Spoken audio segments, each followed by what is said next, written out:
Kecelakaan antara truk sebabkan arus lalu lintas sempat terganggu di Kota Padang, Sumatera Barat, Sumbar, Sabtu, tanggal 24 Juli tahun 2021.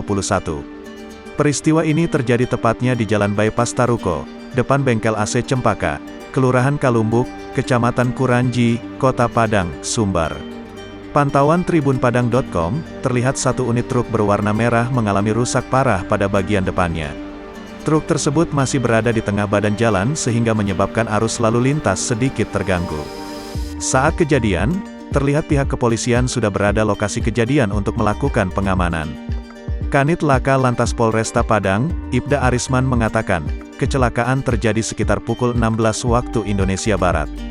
Kendaraan yang terlibat kecelakaan adalah truk Nissan BA9509QU dengan truk Hino BA8700OU, kata Ibda Arisman.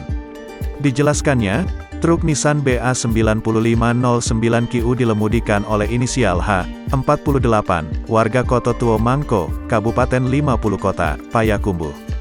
Sedangkan, truk Hino BA8700OU dikemudikan oleh inisial D, 33, warga Pasar Usang Selisihan, Lubuk Alung, Kabupaten Padang Pariaman.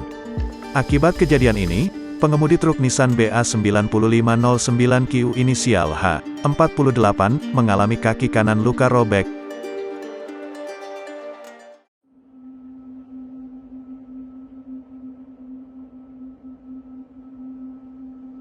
Viral di media sosial sebuah video yang menunjukkan seorang pria di Desa Pardomuan, Kecamatan Silen, Kabupaten Toba, Sumatera Utara dianiaya oleh warga.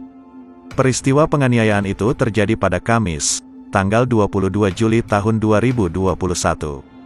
Korban bernama Salamat Sianipar, 45, sebelumnya dinyatakan positif COVID-19 oleh petugas dan dianjurkan oleh dokter untuk melakukan isolasi mandiri.